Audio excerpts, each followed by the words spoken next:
변화받고 구원받는 인생을 위하여, 이런 말씀의 제목을 준비했네요. 요즘 우리 한국의 신학교 교수들이나 한국 교계의 목사님들이 한국 교회를 진단하면서 하는 말들 가운데 공통의 소리가 뭐냐?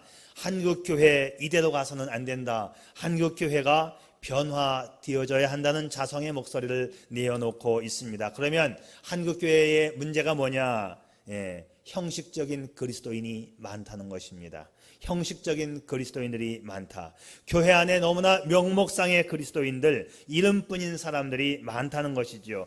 교회는 나오지만 구원의 문제가 해결되지 않는, 또 확신이 없는 교인들이 많다는 것입니다. 교회 생활에 연륜도 있고 교회 분위기도 잘 파악하고 익숙하고 예배 의식도 잘 참여할 줄 압니다만, 주일날이면 그래서 어김없이 교회도 나오고 있고 하지만 월요일날이 되면 또 일상으로 돌아가서는 신앙과 전혀 상관없이 한 주간을 살다가 또 주일날이면 형식적으로 교회에 오는 그런 사람들이 많다는 것이지요. 혹시 우리의 모습도 그 중에 하나는 아닐까요? 자, 제가 말이죠, 이런 말씀을 드릴 때마다 늘 제가 부담스럽게 느껴지고 마음이 편하지 않은 것이 사실입니다. 왜냐하면 성도들이 교회에 와서 은혜 받고 위로받고 영적인 힘을 공급받아서 한 주간을 힘차게 살려고 왔는데 목사의 설교는 전혀 위로가 되지 않는다는 거예요. 말하자면 편히 쉬러 왔는데 목사는 다소 무거운 짐을 안겨주니까 교회 가기 싫다는 성도들이 많다는 것이죠. 그래서 제가 이런 주제를 꺼낼 때마다 마음에 부담감이 있는 것 사실입니다. 그러나 아주 정말 죄송하지만 지금 여러분이 그런 마음 가지셨다면, 왜 또 오늘 저런 말씀을 하는가? 그 마음 가지셨다면 그 사람 변화되어야 합니다. 왜냐하면 구약시대의 선지자들, 저는 구약시대의 선지자들을 구약의 목사님들이라고 부르는데, 이 구약의 목사님들이 전하셨던 메시지가 다 그렇습니다. 우리 하나님 말씀으로 돌아오십시오. 성실과 진실로 예배하십시오. 하나님께 예물 드리며 성실합시다. 그러면 하나님께서 진노를 멈추시고 복을 주십니다. 이것이 선지서의 내용이에요. 이 선지서의 패턴이 다 그렇습니다. 성경 어디를 보아도 이유 없이 하나님께서 복을 주신다는 말씀은 없습니다. 자, 구약 선지서의 내용이 그러했던 것처럼 백성들의 삶이 세속적이고 형식과 타성에 젖어 있었습니다. 오늘 말씀을 보면 그런 이미지를 대표하는 성경의 사람을 만날 수 있는데, 그가 바로 롯입니다. 이 롯은 아브라함의 조카예요. 믿음 좋은 삼촌을 따라서 제단도 쌓고 여호와의 이름도 부르고 그랬지만 이 조카는 아주 세속적인 사람이었어요. 이해 관계를 따질 때는 신앙과 전혀 관계없이 삼촌도 몰라라 하고 자기를 챙겼던 사람이 롯입니다. 우리가 잘 아는 대로 구약시대의 제약의 온상, 범죄의 속을 하면 소돔과 고모라가 그 대표적인 지역인데, 바로 이 롯이 그 지역에 살았어요. 하나님이 보실 때에 소돔과 고모라의 죄악의 정도가 도를 넘어서 이제 이 도시를 심판하시기로 작정을 하십니다. 하지만 심판을 작정하시기로 계획하셨지만 롯에게는 기회를 주고 싶어 하시는 하나님이십니다. 그래서 롯이 다시 회개하고 돌아오고 정신 차려서 올바른 신앙의 길을 걸어가기를 기대하고 계셨던 것이죠. 그래서 하나님께서 롯에게 이렇게 말씀하십니다. 롯아, 내 가족을 데리고 빨리 도망가라. 내가 구원을 받아야 한다. 여기서 우리는 이 하나님의 마음을 읽을 수 있습니다. 이 말씀은 단순히 네 생명만 보존하라는 말씀이 아니에요. 네가 좀 변해야 된다. 네가 좀 바꾸어져야 돼. 네가 좀 새 사람이 되어져야 돼. 그리고 이제부터는 믿음을 가지고 새로운 인생을 살아야 한다. 여기 하나님의 기대가 담겨 있는 것을 우리가 보아요. 저는 오늘날 한국 교회 안에 수많은 롯의 후예들이 있다고 생각합니다. 어쩌면 그 롯의 후예들 속에 우리의 얼굴이 끼어 있을지도 모르겠습니다. 소위 명목상의 교인들, 이름뿐인 교인들, 이해관계를 따라서 이리저리 옮겨 다닐 수 있는 지극히 편의적인 마인드를 가지고 있는 교인들, 내가 왜 믿고 있는지 모른 채 예수 그리스도에 대한 확신과 감격을 잃어버린 채 오늘도 예배의 자리를 채우고 있는 것은 아닌지요. 그래서 한국교회는 바뀌어야 한다는 것입니다. 그런 의미에서 오늘 우리들 자신에게 질문을 한번 던져보세요. 내가 오늘 주님 앞에 나온 것이 주님에 대한 애정과 사랑과 은혜에 감격해서 나왔는가, 아니면 오늘도 주일이니까 습관적으로 발걸음이 옮겨진 것인가? 나는 오늘 내가 받은 은혜를 표현하고 감사하며 성도들과의 교제 속에 기뻐하기 위해서 나왔는가, 아니면 교인들의 얼굴 좀 보고 누가 좀 나를 좀 알아줬으면 하는 마음으로 나왔는가? 혹시 우리들 중에 습관적으로 나왔다거나 사람 만나러 나오신 분 있다면 오늘 말씀을 통해서 하나님의 사랑을 확인하고 하나님의 사람으로 변화되고 진지한 믿음으로 회복되어질 수 있기를 바랍니다. 그러기 위해서는 첫째, 주님의 말씀을 진지하게 들어야 합니다. 우리의 믿음이 다시 회복되기 위해서는 주의 말씀에 진지하게 반응해야 합니다. 제가 드리는 말씀이 여러분 마음을, 귀를 거슬리게 할 수 있지만 이 말씀을 진실로 받아들일 수 있어야 한다, 이 말이지요. 여러분, 사람이 어느 때 가장 진지해질 수 있을까요? 인간이 가장 진지한 순간이 있다면 죽음 앞에서 가장 진지할 겁니다. 죽음 앞에서의 신앙을 가리켜 우리는 종말론적 신앙이라고 말합니다. 말 그대로 인생 최후의 순간을 살아가는 것처럼 진지하게 믿음 생활해야 한다, 이 말이지요. 날마다 매 순간을 종말을 맞이하는 진지한 심령으로 살아가는 사람들의 믿음, 이게 바로 종말론적 믿음이에요. 어느 여집사님의 감동적인 간증입니다. 이분이 건강이 안 좋아서 병원에 가서 체크업을 받았는데 정밀검사를 하라는 거예요. 정밀검사 결과 입원을 하랍니다. 그래서 입원을 했습니다. 병원에서 입원을 하고 있는데 식구들이 복도에서 자기의 병명에 대해서 말하는 것을 우연히 듣게 되었어요. 암이라는 거예요. 위암입니다. 너무도 심각한 상황이라 6개월밖에 안 남았다는 것입니다. 그 처음에는 당황했지만 그래 뭐 언젠가는 올 건데 올 게 왔구나 생각하면서 냉철한 마음을 가지고 자기의 죽음을 준비하기 시작했습니다. 죽을 것을 생각하니까 꾼 돈도 생각이 나서 빚도 갚고, 만나야 할 사람이 생각나서 친척과 친구들도 만나고, 또 어떤 친구와는 오해도 풀고, 나름대로 진지하게, 나름대로 정직하게 이제 마지막을 정리해 나갔습니다. 그러면서 통원 치료를 받고 있는데 6개월이 다 지나갔는데 별로 더 나빠지지를 않더래요. 누가 그러지 말고 다른 병원에 가서 한번 진단 받아보라고. 그래서 다른 병원에 가서 진단을 받아봤더니 암이 아니더래요. 오진을 한 거예요.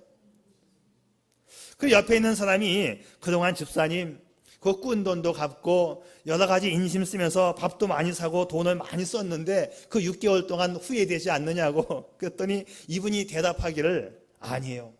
후회되지 않습니다. 돌이켜보면 지나간 6개월처럼 진지하게 내 인생을 살아온 때가 없었습니다. 이 마음 이대로 계속 나머지 인생도 쭉 그렇게 살겠습니다.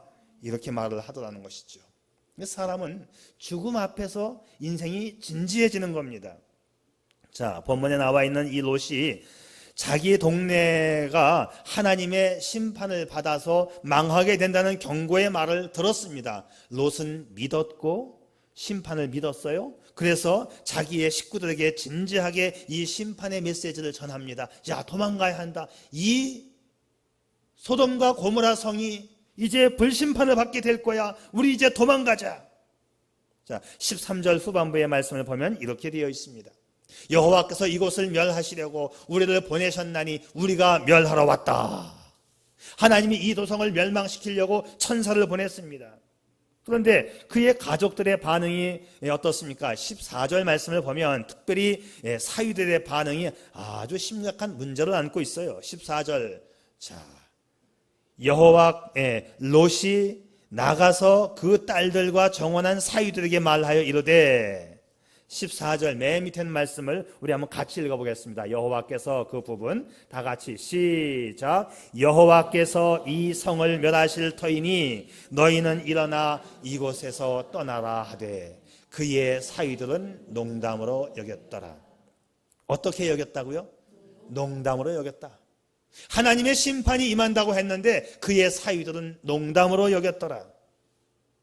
우리는 지금까지 살면서 한 번도 하나님의 이 종말론적 심판을 경험해보지 못했습니다. 그래서 하나님께서 너희를 책망하신다, 하나님께서 너희를 심판하신다, 이 메시지가 설마 하고 들릴 수가 있어요. 우리가 하나님의 말씀을 그냥 한 귀로 듣고 한 귀로 흘려 설마 하면서 알아듣는다면 바로 우리는 하나님의 말씀을 농담 수준으로 알아듣는 것입니다. 왜 어떤 분은 교회를 다니면서도 변화되지 못하고 있는 것일까요?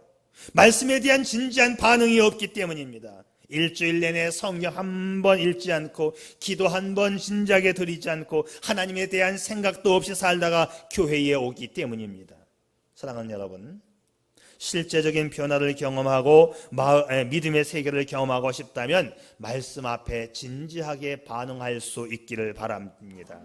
중요한 것은 하나님의 말씀에 대한 진지성입니다. 말씀에 대한 이 진지한 반응.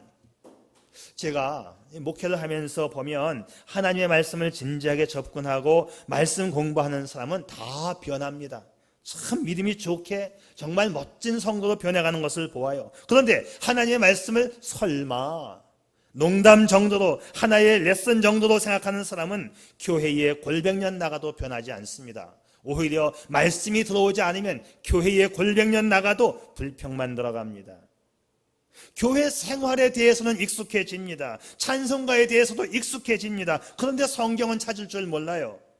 호박국이 어디 있는지, 마태복음이 누가 볶음인지, 누가 볶았는지 알지를 못하는 거예요.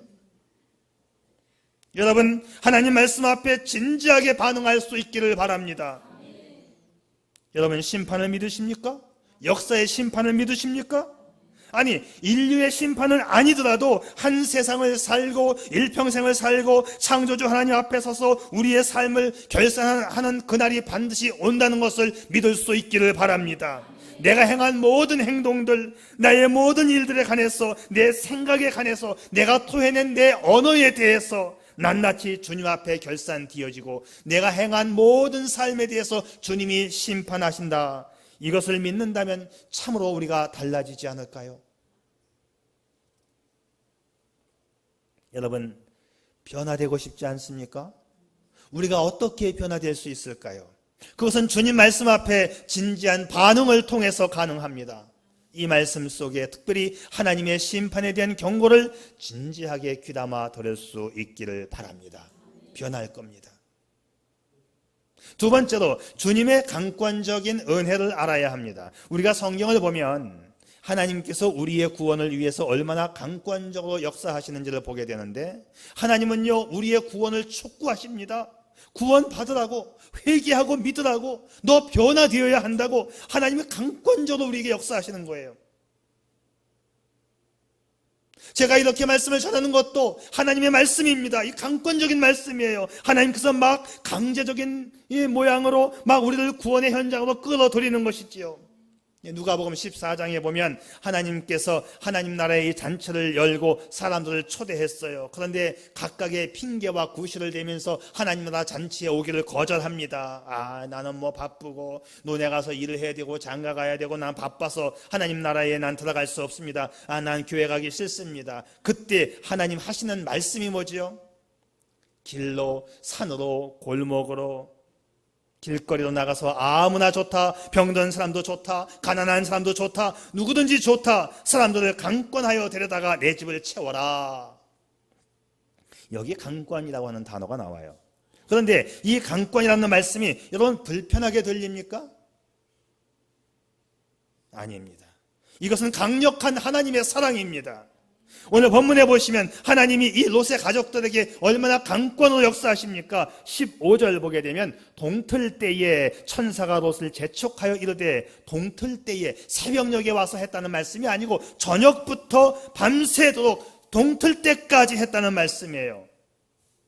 심판이 온다고, 도망가라고, 떠나야 한다고, 새로운 삶을 준비하라고 밤새도록 강권을 한 것입니다. 16절, 롯의 손과 그 아내의 손과 두 딸의 손을 잡아 인도하여, 어떻게 했습니까? 손을 잡아서 그냥 끌어냈다, 이 말이지요. 그리고 17절 그 사람들이 천사들이 그들을 밖으로 끌어낸 후에 자 보세요. 하나님께서 천사를 보내서 그들의 구원에 얼마나 강권적으로 역사하시는지요. 이것이 하나님의 넘치는 은혜이고 하나님의 사랑입니다. 그러면서도 16절 마지막 절을 보게 되면 이런 표현이 나와요. 여호와께서 그에게 자비를 더하심이었더라. 이 강권하심이 하나님의 자비하심이었다. 이 강권하심이 곧 하나님의 사랑이었다고 성경은 증언합니다. 하나님은 우리들을 향한 하나님의 사랑의 표현은요 늘 강권적으로 역사하십니다. 왜냐하면 그렇게 안 하면 안 되기 때문에. 또 한 가지는 왜 하나님께서 강권적으로 역사하시느냐? 우리가 할 수 있는 게 아무것도 없기 때문에 그래요. 우리가 약하기 때문에, 무능하고 무익한 존재이기 때문에 그렇습니다. 마치 어린 아이는 미숙하고 무능하기 때문에 부모가 판단하고 부모가 강제적으로 이끌어 주어야 하잖아요. 그러나 그것이 아이들에게는 은혜이고 축복입니다.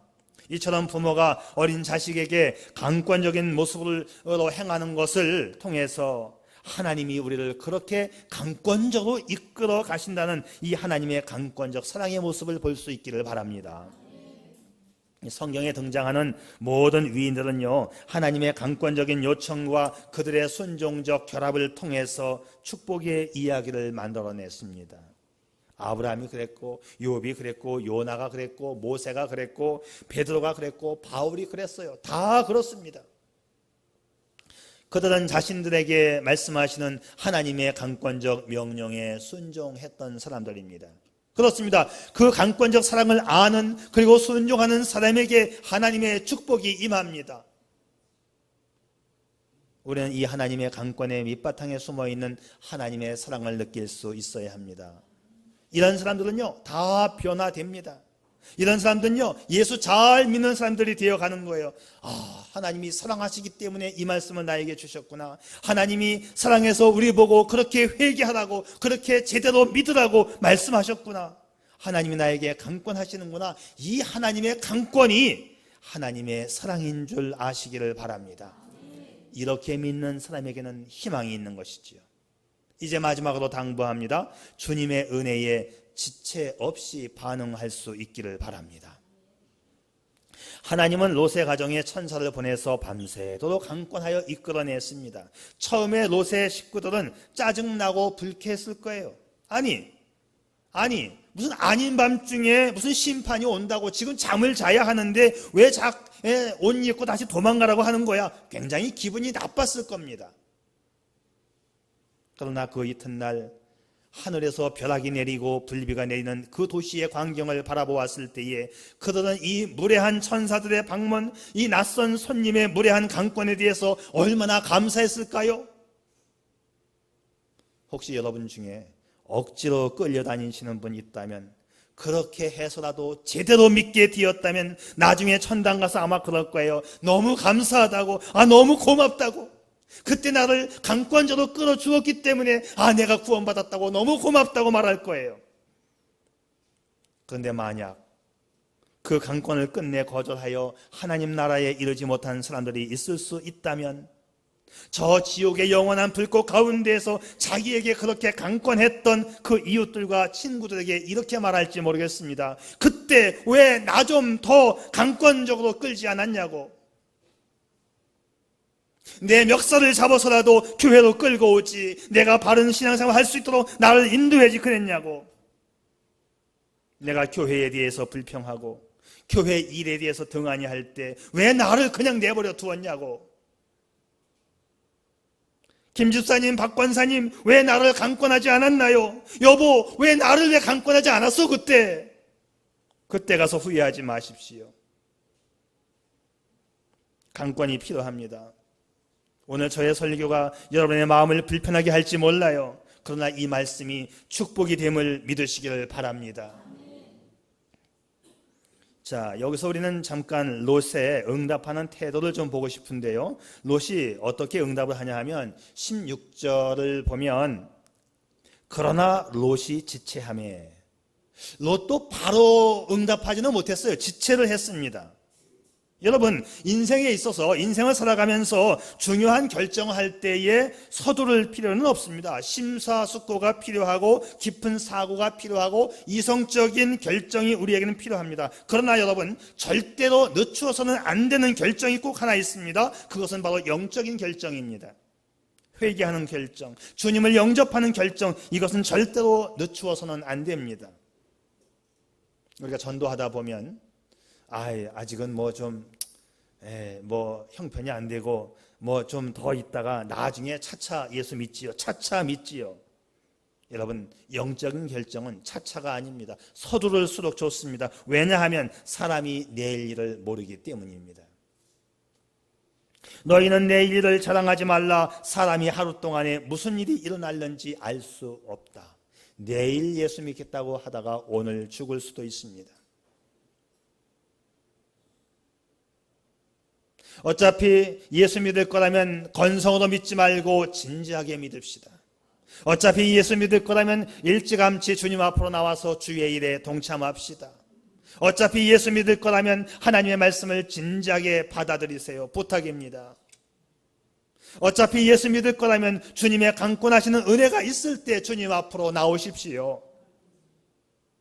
이 은혜는 십자가 앞에 서서 날 위해 허물과 죄를 담당하시고 내 대신 피를 흘려 돌아가신 그 예수 그리스도를 나의 구세주와 주님으로 영접하고 그분을 따라서 순종의 길을 떠나기로 결심한 사람들에게만 이 은혜와 이 축복은 주어집니다. 그래서 제가 외치는 거예요. 기분 나쁘게 들을 이유가 전혀 없습니다.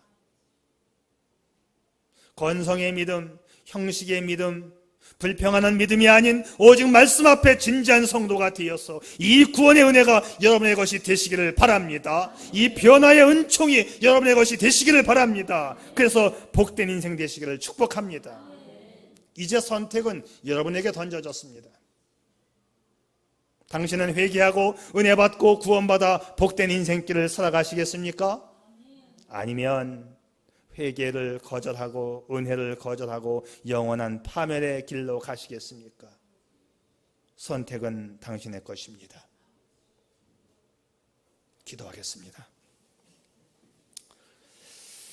자, 조용히 기도하시면서 여러분 자신에게 이런 질문을 던지고 싶어요.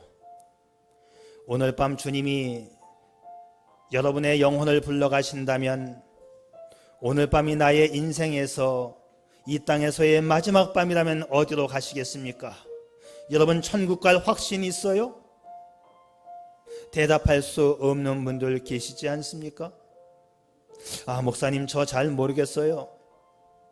그러나 나도 이제 회개하고 정말 하나님의 자녀 되어 예수님 영접하고 구원받은 자로 나머지 인생 주의 일에 협조하며 봉사하며 헌신과 충성으로 살고 싶어요. 아직도 확신이 없이 아직도 변화가 없이 교회를 왔다 갔다 하는 사람들 가운데 오늘 이 말씀을 듣고 나도 내 인생의 변화와 회복을 위하여 예수 제대로 믿고 주님 따라가겠습니다. 그래서 나도 남들처럼 복된 인생 살고 싶습니다. 혹시 그런 결심하고 싶은 분들 계시다면 자신의 가슴에 손을 얹고 이렇게 기도해 보세요. 제가 그분들을 위해서 기도하겠습니다. 하나님, 저를 용서해 주세요. 하나님, 나를 위해 예수 그리스도를 보내주신 것 감사합니다. 주 예수여, 나의 구주, 나의 주님이 되어 주십시오. 제가 예수님을 믿고 예수님 모시고 예수님 따라가겠습니다. 저를 구원해 주십시오. 또 주님을 영접하기는 했지만 매일 신앙의 변두리에서 구경꾼처럼 신앙생활을 했는데 이제는 주의 몸된 제단과 교회를 위해서 힘쓰는 자가 되겠습니다. 저를 인도하시고 저를 사용하여 주시고 저를 축복해 주시옵소서. 여러분의 이 짤막한 결단의 기도, 그러나 이 기도가 여러분의 일생을 영원을 바꿀 수 있습니다. 그 순간 우리가 진지하게 응답하기만 하면 바로 그 순간 지체함 없이 하나님은 여러분을 구원해 주시고 자녀로 인쳐 주시고 새로운 삶을 허락해 주실 것입니다. 오 아버지 하나님, 이 은혜를 주시옵소서, 이 축복을 주시옵소서, 이제는 변화되어 살게 해 주시옵소서. 예수님의 이름으로 기도드리옵나이다. 아멘. 네.